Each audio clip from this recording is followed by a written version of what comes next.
Okay, everyone, let's do this for the 26th of June, 2023. Again, if you're new here, my name is Michael Nauss. I'm with Stats Edge Trading, and what I do each and every day is go through hundreds of charts, so you don't have to deliver them directly to your email inbox.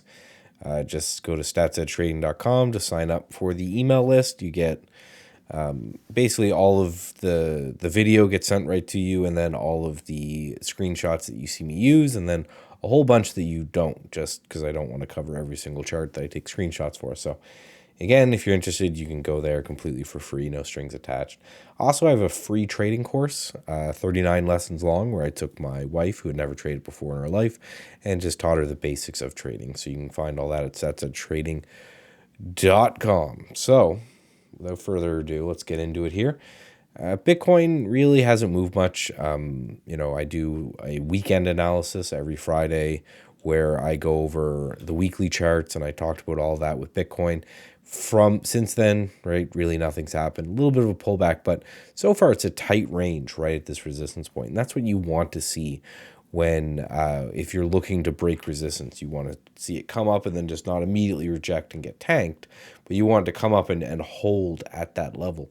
And the longer it can hold and base around here, the more likely I think that a break is possible. Now, let's get into stocks here and start with the S&P 500. So not a lot to go over today because not a lot occurred.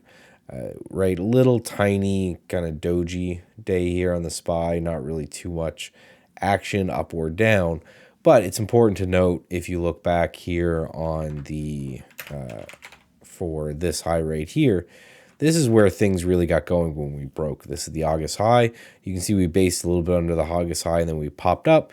Now we pulled back, and we're holding that August high right there. So good looking, just pull back for now.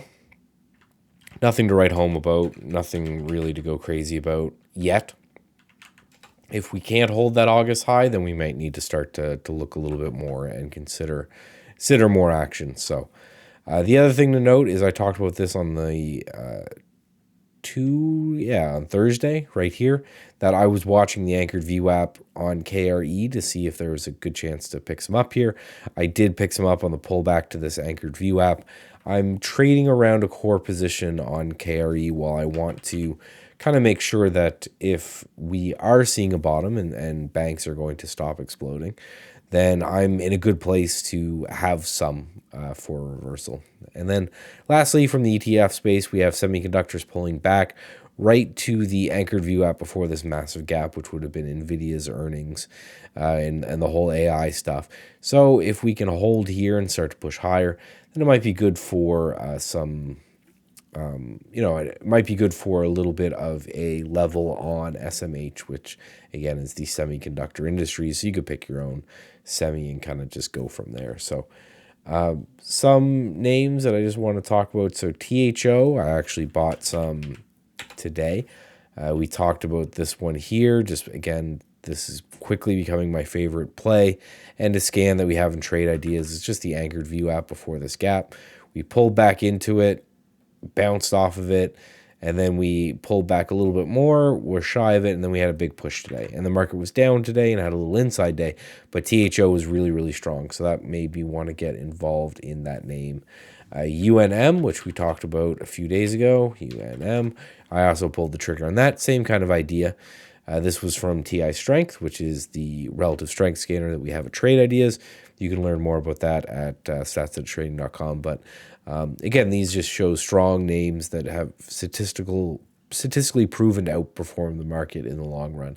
And again, with the SPY being down today and this one pushing up, I picked a little bit up in that area right there. So a couple new ones to add to the list. Sorry, I'm looking over here just because I'm getting them. BWXT we had on the list, and then we removed it because it looked like it was breaking down under this anchored VWAP right here. But then it took it today. I took a little bit on the close, see if we can get some continuation for that tomorrow.